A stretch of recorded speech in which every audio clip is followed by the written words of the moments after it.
Innal hamdalillah nahmaduhu wa nasta'inuhu wa nastaghfiruh wa na'udzu billahi min syururi anfusina wa sayyiati a'malina. May yahdihillahu fala mudilla lahu wa may yudlil fala hadiya lahu. Asyhadu an la ilaha illallah wahdahu la syarika lahu wa asyhadu anna Muhammadan abduhu wa rasuluhu allazi la nabiyya ba'dah amma ba'd. Faqala Allah Ta'ala fil Qur'anil Karim, a'udzu billahi minasy syaithanir rajim. Ya ayyuhallazina amanu atii'ullaha wa atii'ur rasul wa la tubtilu a'malakum.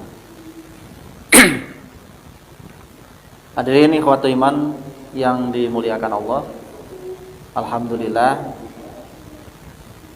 pada kesempatan malam hari ini kita dapat berkumpul di majelis ini. Semoga Allah mencatat majelis ini menjadi salah satu di antara amal soleh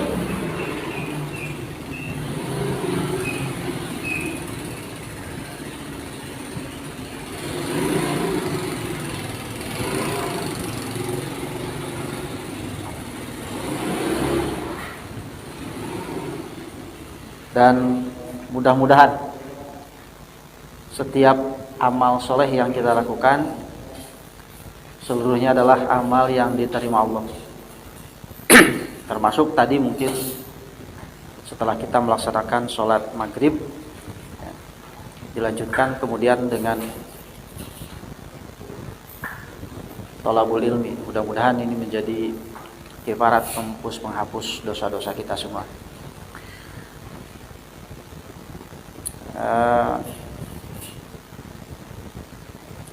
Dalam pertemuan malam hari ini kita akan mencoba bermuhasabah, karena tidak ada yang lebih baik dari suatu amalan kecuali amalan dalam rangka mengukur gitu ya, diri sendiri, bukan mengukur orang lain. Mungkin Pak ada pemikiran sebelumnya gitu ya, ada pemikiran sebelumnya bahwa amalan-amalan yang kita lakukan itu sudah pasti diterima Allah. Sudah pasti Allah akan menetapkan amalan itu sebagai amal soleh dan akan memberikan ganjarannya kepada kita. Yakin tuh Pak? Nah, cari cing.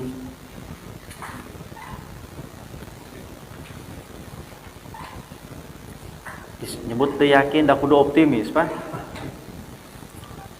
Nah, hari rek nyebut yakin, sieun gitu.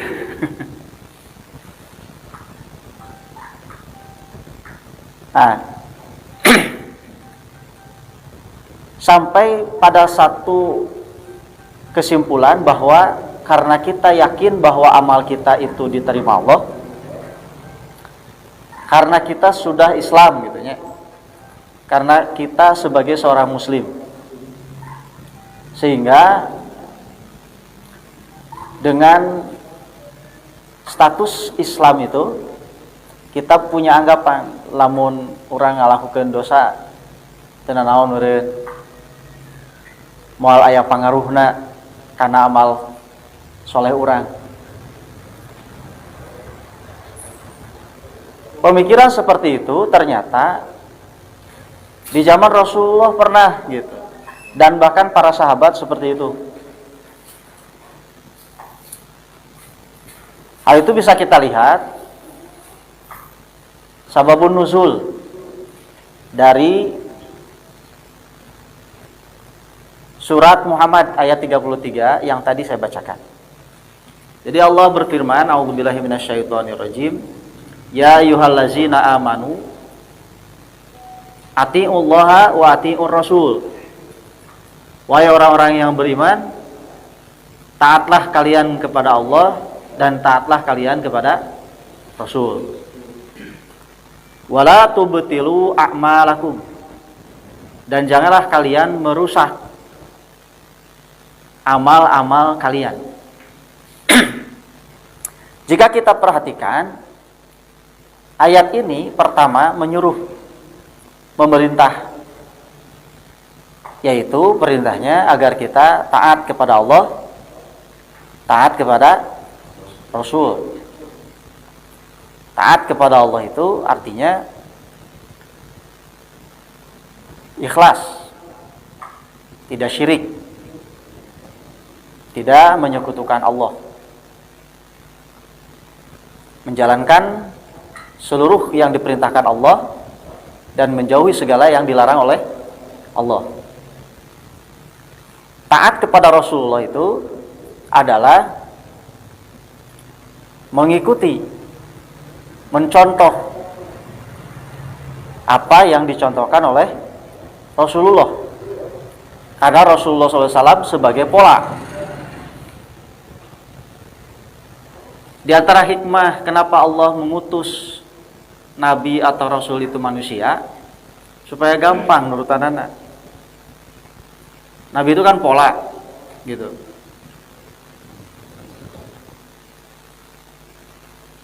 Kabayang ku urang lamun anu diutus teh Rasul Nabi teh malaikat atau jin.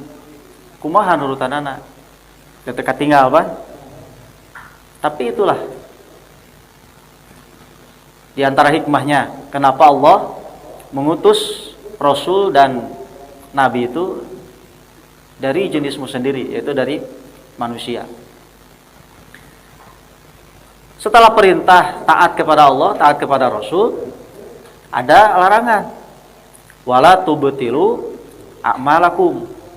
Dan janganlah kalian merusak amal-amal kalian.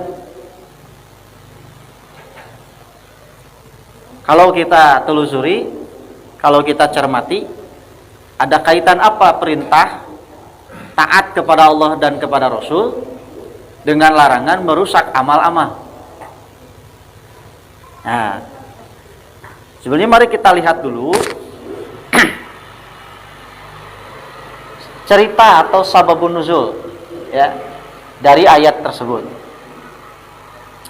Terkait ayat ini, Ibnu Umar, putra Umar bin Khattab yang bernama Abdullah, ya,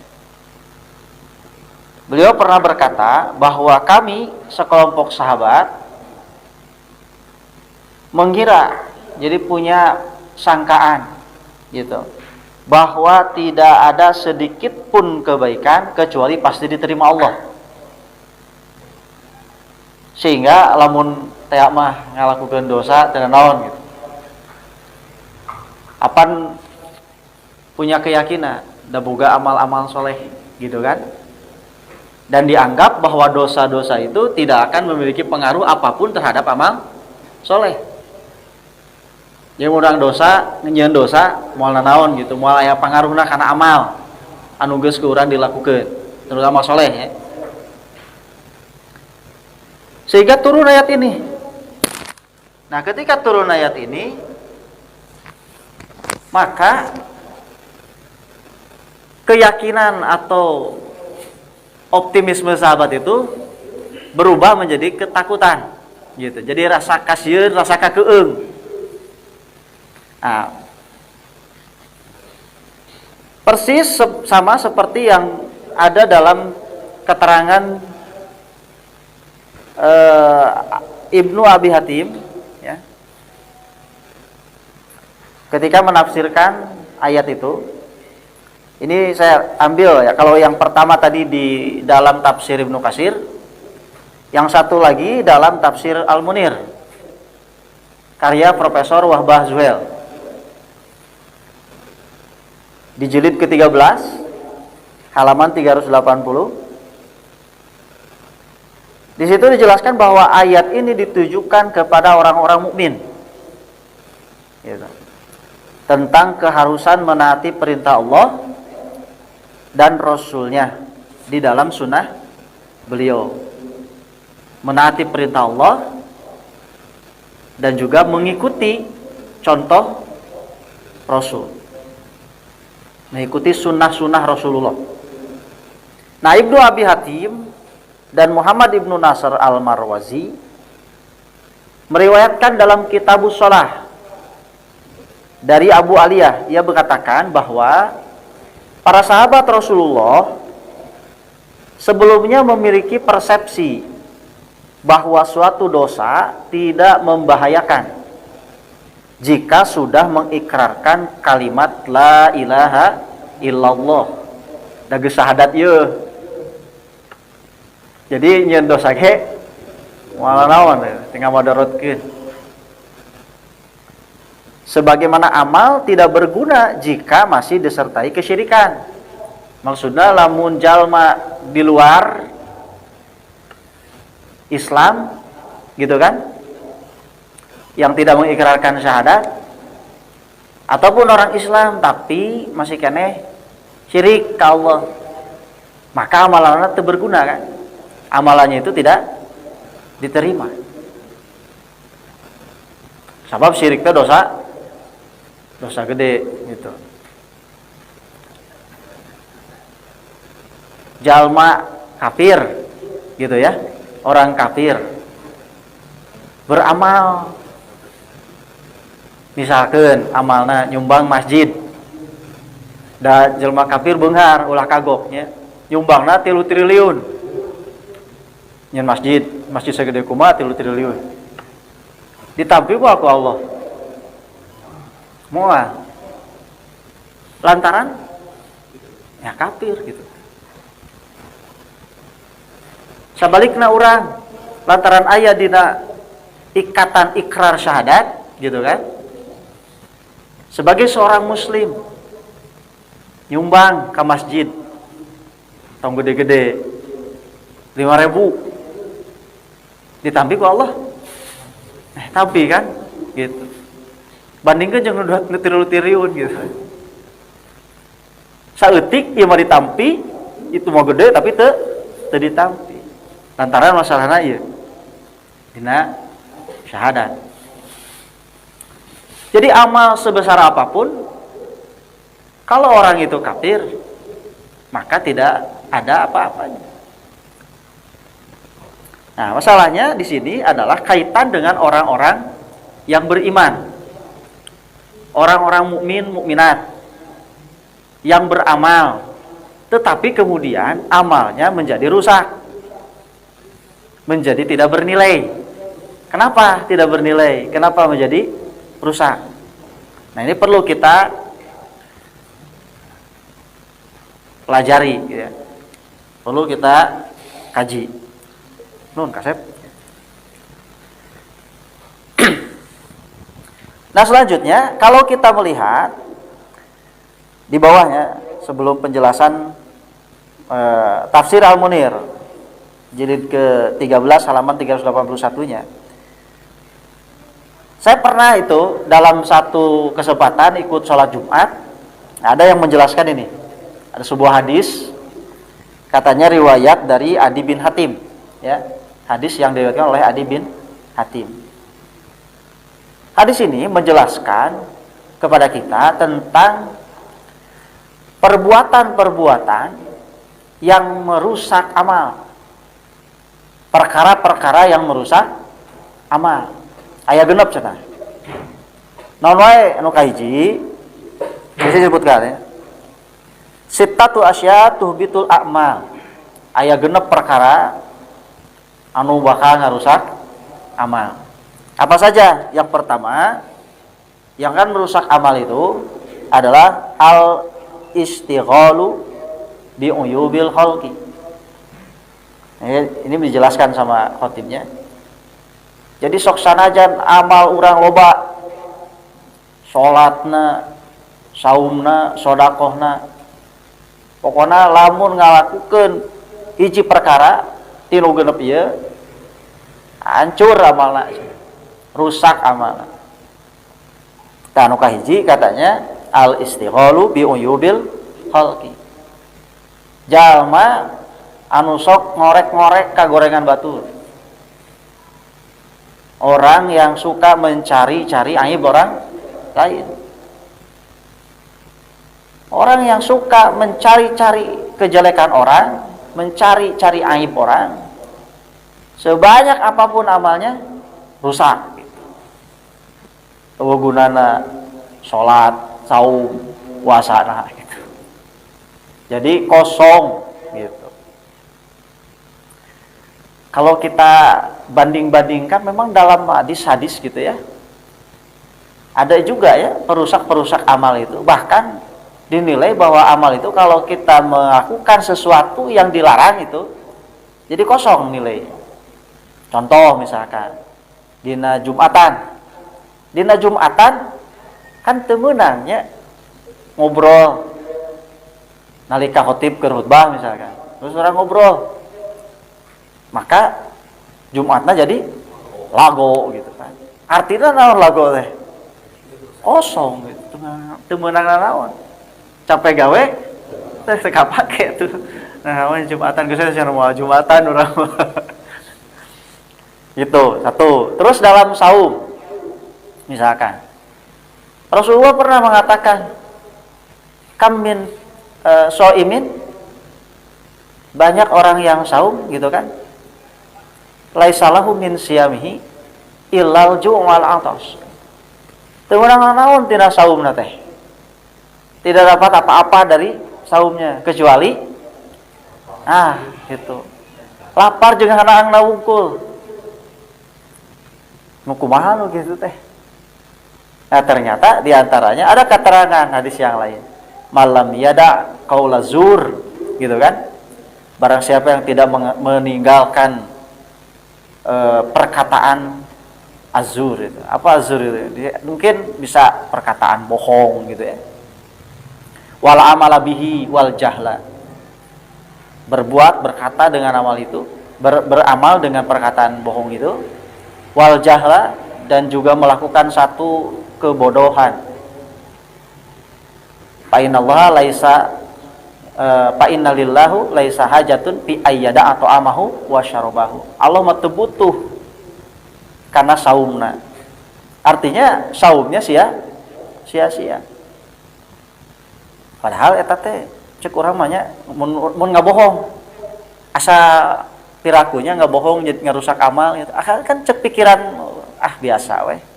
Mangkaning hobi ngabohong teh.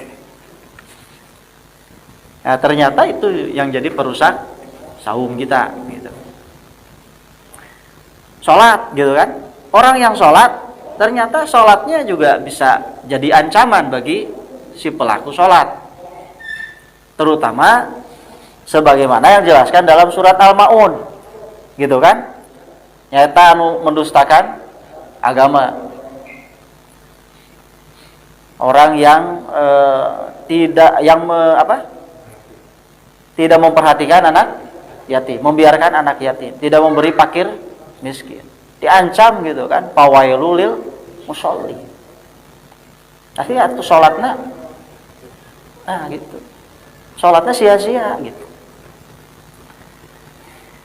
Nah, harus ada kekhawatiran seperti itu gitu. Kekhawatiran seperti para sahabat. Kakeueung awalnya gak mungkin siga kitu urang nyantai we mun urang nyieun dosa meureun da ku Allah dihampura da geus Islam ieu.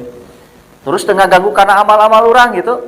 Henteu, ada kekhawatiran dari para sahabat ternyata bahwa amal-amal yang kita lakukan itu bisa jadi dirusak oleh perbuatan-perbuatan dosa kita. Hanas urang teh ke kapayudon Allah geus pede we. Kalem lah. Gitu kan? Salat oge jeung sunat-sunatna, saum jeung sunat-sunatna gitu. Sedekah mah wallahu alam. Nah, ternyata ketika di hadapan Allah itu tidak ada nilainya. Nah, tadi dikatakan bahwa yang pertama itu orang yang suka mencari-cari aib orang gitu. Jalma nu itu rusak amalna gitu. Terus yang kedua, Wa qaswatul qalbi, orang yang keras hatinya. Orang yang keras hatinya itu orang yang ada penyakit di dalam hati. Orang nu aya panyakitan di nu hatena bakal teuas hatena, keras hatinya. Penyakit naon? Ya penyakit hati. Seperti apa? Banyaknya. Hasud, ria, ya syirik juga itu penyakit hati. Ketika penyakit-penyakit itu meliputi hati kita, maka lama-kelamaan hati kita akan menjadi keras. Setelah itu akan sulit untuk menerima kebenaran. Biasanya anu boga penyakit hati teh jalma-jalma munafik. Orang-orang munafik, dia akan sulit menerima kebenaran. Bahkan dia memandang perbuatannya itu adalah perbuatan yang baik. Gitu. Ngalakukeun hiji pagawean, cek Allah mah eta teh pagawean salah. Perbuatan yang merusak gitu kan. Tapi bagi mereka itu adalah perbuatan baik. Nah, orang yang keras hatinya itu akan merusak amal soleh. Nya atuh da ieu mah masalah di nu hate gitu kan. Jalma munafik ngalakukeun ibadah rek ditarima bisa tuh ditampi ku Allah mah. Wah, da dina ngalaksanakeun ibadah ge loba ku panyakit hate. Moal bener gitu dina ngalaksanakeun amal lagi. Gitu. Loba kakotoran ku hal-hal anu di luar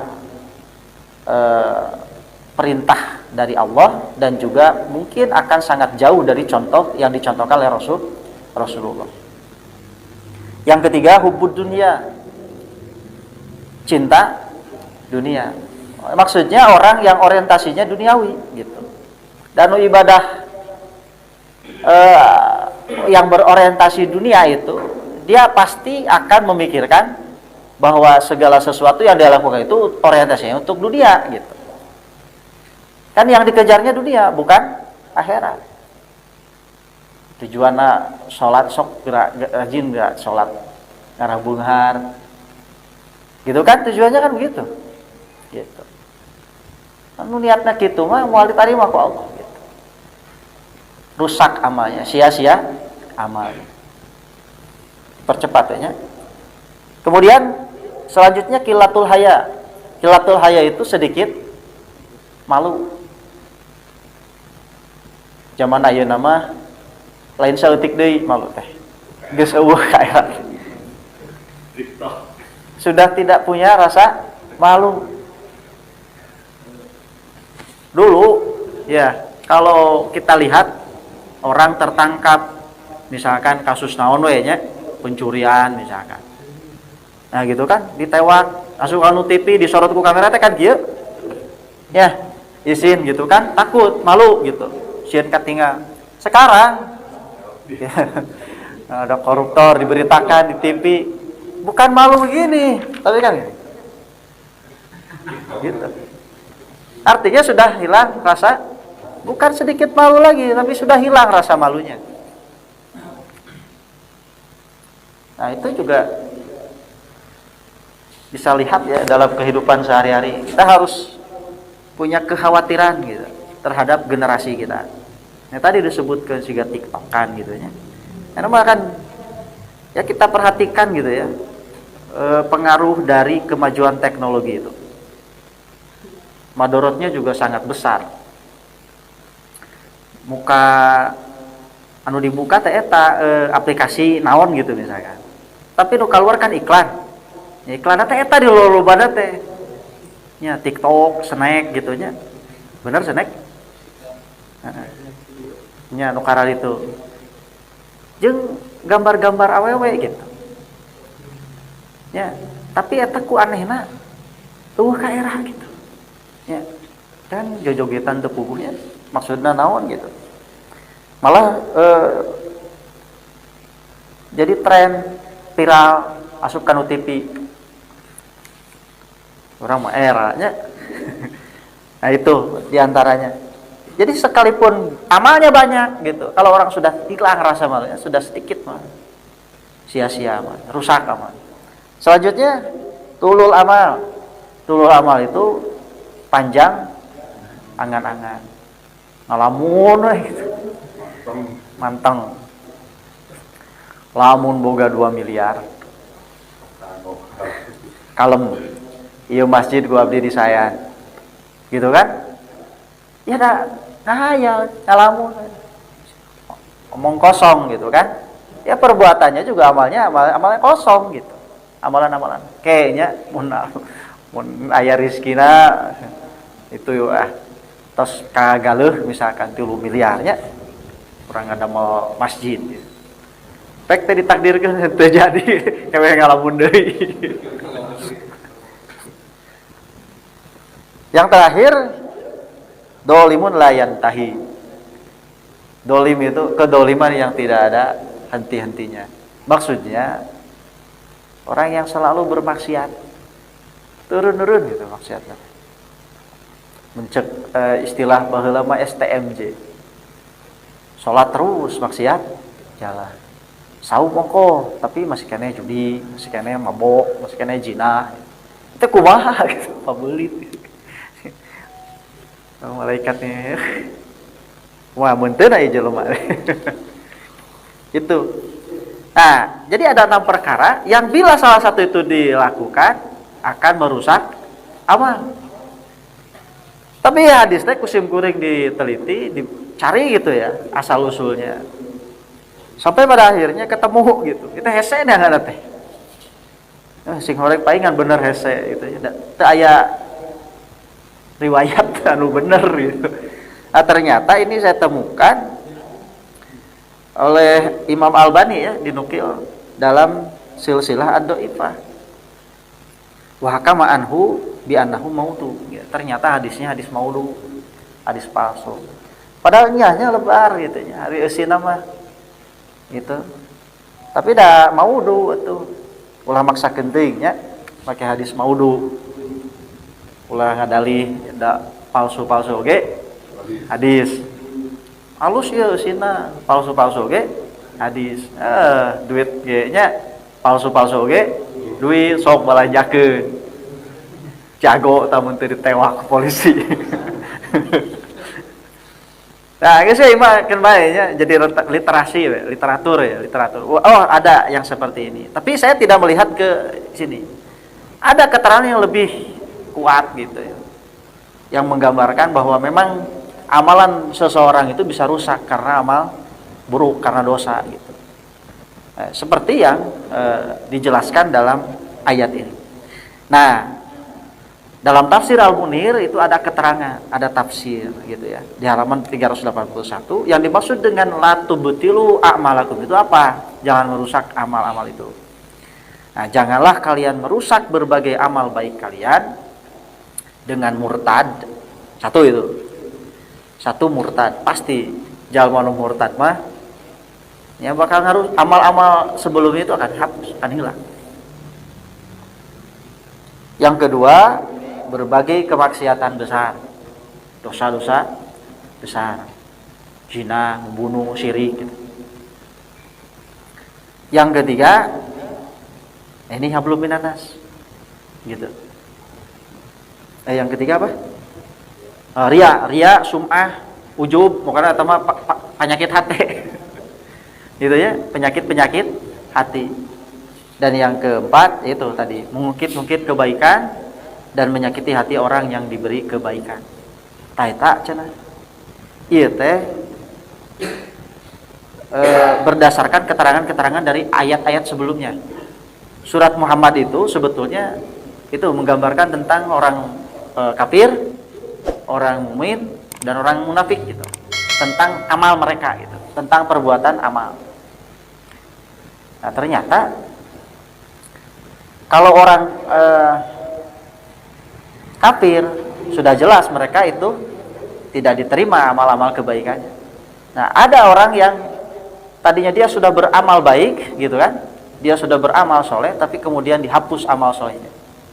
Nah, di antaranya yang pertama itu tadi dia murtad, keluar dari agama Allah. Ya, murtad mah ulah disangah kalau udah geus ieu teh naon murtad kayak misalkan salah teh mah cenanya salah teh mah orang asup agama sejen gitu. Da basi kena aya bekal.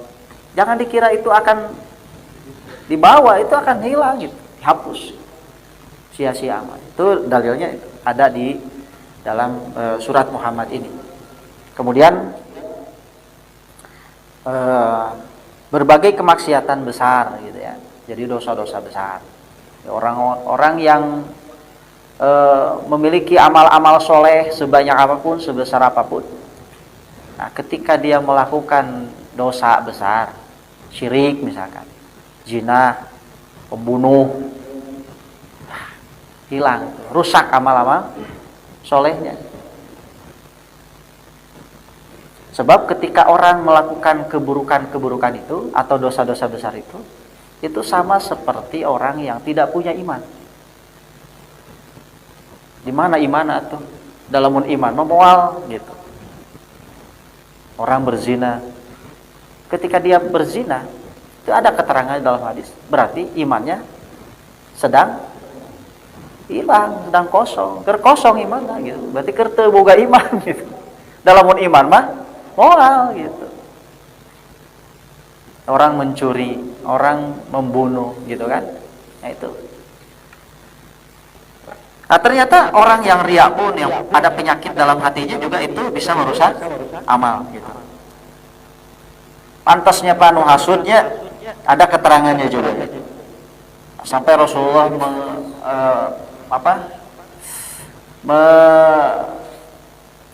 naon sebutannya mewanti-wanti lah gitu ya. Jauhi perbuatan hasud gitu kan. Iyyakum wal hasada.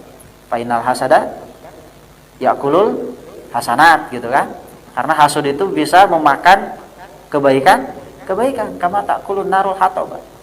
Seperti api yang membakar kayu bakar ya. Kebaikan-kebaikan kita itu akan hilang, akan rusak, akan hangus bila kita memiliki sifat hasud, memiliki sifat dengki di dalam diri kita. Nah, itu juga mutruk gitu ya, ngadumel, ngungkit kebaikan, itu juga sama, bisa menjadi penghapus kebaikan. Mere tapi bari ngutruk gitu. Mungkin kita sering gitu ya melihat atau mungkin mengalami sendiri gitu.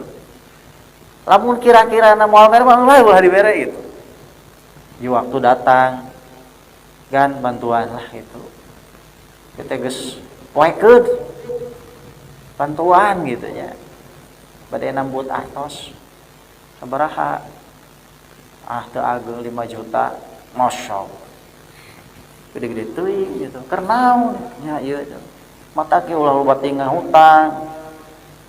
Sok tak aya 5 juta mah, tapi matak sing gawe tapi omatnya itu nyeuksekan mere tapi gitu. Babacaan. Itu teh lamun niat itu bantulah. Kalau tidak sakabeung urang yang ningali galandangannya. Ya sok kadang-kadang aya suudonnya. Keun lah itu mah kita tidak tahu. Saya teh ulah bohong sih. Api-api eta teh, gitu kan? Mang gawe sing balik mang masih kena loba pagawean. Ulah kitu. Kan weh gitu. Kalau mau niat memberi, berilah. Kalau tidak usah sama sekali. Lebih baik dengan bertutur kata yang halus gitu. Hapunten teu aya itu cekap lah. Tong ngomongkeun nih geus eta teh. Ulah lah teu kudu diomongkeun geus we gitu, jempe we. Itu diantara keterangan dalam tafsir Al-Munir perkara-perkara yang merusak amal. Hadirin wa iman rahimakumullah, dalam menafsirkan surat Muhammad ayat 33 yang tadi, dalam tafsirnya Imam At-Tabari juga menukil sebuah keterangan dari Imam Qatadah. Imam Qatadah mengatakan, ini langsung saja ya. Siapa yang mampu di antara kalian untuk tidak merusak amal-amal soleh kalian dengan amalan-amalan jelek, maka lakukanlah. Jadi siapa di antara kita yang tidak yang bisa menjaga amalan-amalan solehnya dari amalan-amalan buruknya, lakukan. Sebab apa? Nah ini,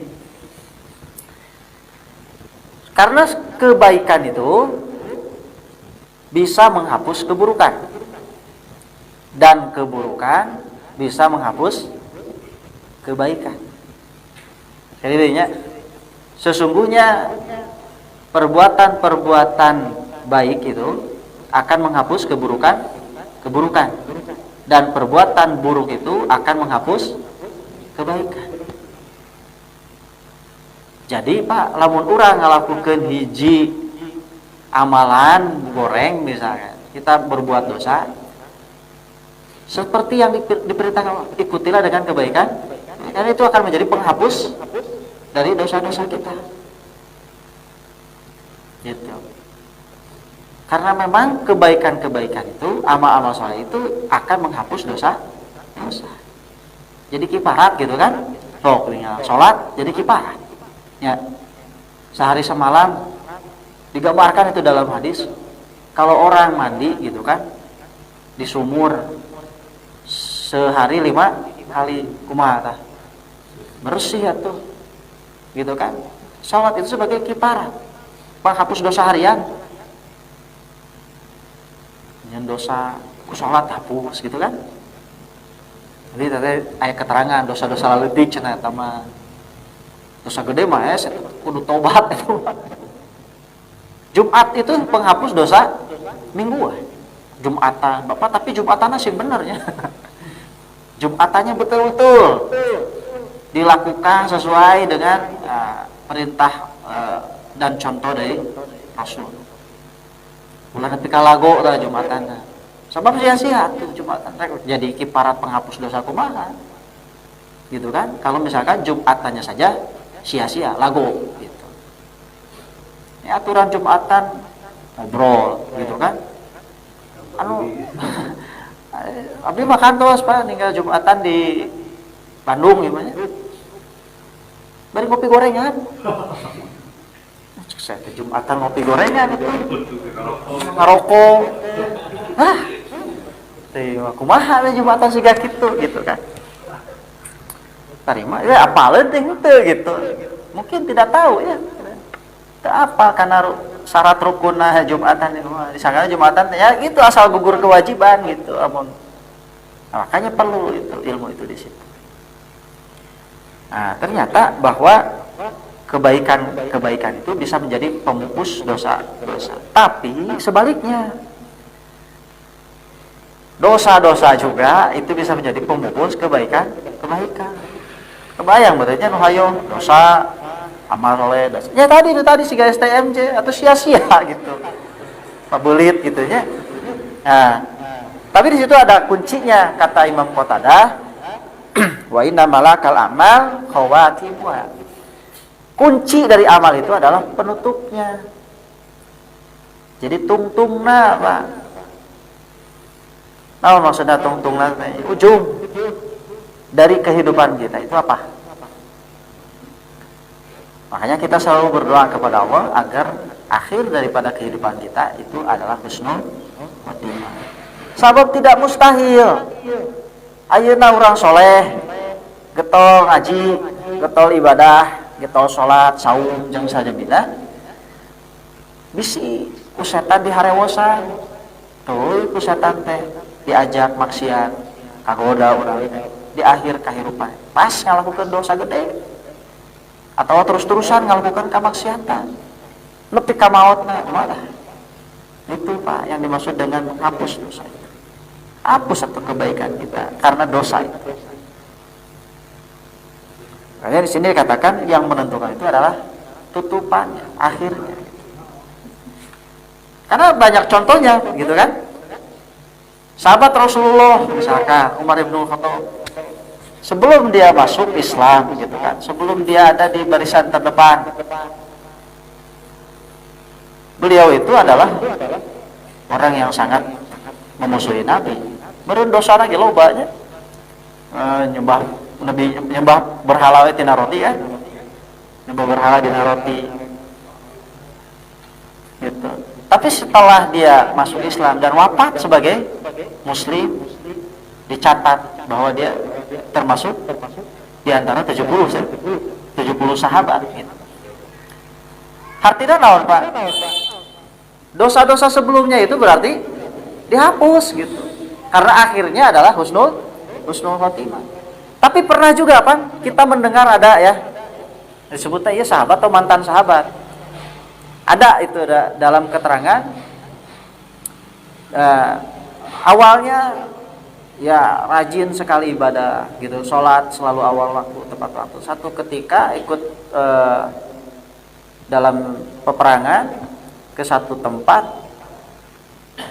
terus ningali mojang gelis, tapi Nasrani, kalau kita ya artinya, wah pokoknya mah first love meren, pokoknya mah bogoh bisa, cinta buta, cinta mati gitu kan, dikejar-kejar, sampai akhirnya datang meminta untuk menikah gitu kan. Sok cenah nikah, tapi keluar dari Islam, menganut agama Nasrani. Ya, anut agama Nasrani. Can malam pertama, mas maot, wah tah gitu. Kehadean harus satacana hapus silang. Karena dia murtad. Itu diantaranya. Nah, ada satu tamsil dalam Al-Quran, satu perumpamaan sangat bagus sekali gitu ya, menggambarkan tentang orang-orang yang beramal banyak gitu ya, amal soleh banyak, tapi kemudian amalnya itu sia-sia. Itu dalam Al-Quran, dalam surat Al-Baqarah ya. Surat Al-Baqarah ayat 266. Ini langsung saja ya dibacakan artinya. Apakah ada salah seorang di antaramu yang ingin mempunyai kebun kurma dan anggur yang mengalir di bawahnya sungai-sungai, dan dia mempunyai dalam kebun itu segala macam buah-buahan, kemudian datanglah masa tua pada orang itu, sedang dia mempunyai keturunan yang masih kecil-kecil. Maka kebun itu ditiup angin keras yang mengandung api, lalu terbakarlah. Demikianlah Allah menerangkan ayat-ayatnya kepada kamu supaya kamu memikirkannya. Sahabat Umar bertanya kepada para sahabat tentang tafsir dari ayat ini. Itu tafsirnya naon gitu. Maka sahabat Ibnu Abbas menjelaskan bahwa yang dimaksud dalam ayat 266 surat Al-Baqarah ini adalah perumpamaan, tamsil bagi orang yang rajin beramal dengan ketaatan kepada Allah, lalu Allah mengirimkan setan ya. Kemudian ia mengikuti jejak langkah setan itu, lalu dia banyak bermaksiat sehingga amal-amalnya terhapus. Ya, jadi sia-sia gitu Pak, gitu ya. Karena akhir hidupnya adalah su'ul khotimah. Nah, kemudian dalam hadis riwayat Ibnu Majah, Rasulullah mengatakan, la lamanna aqwaman min ummati ya'tuna yaumal qiyamah bihasanatin amsali jibalin tihama bidot. Kata Rasulullah, aku benar-benar gitu, melihat, berarti bakal kejadian ya? Pasti kan? Aku benar-benar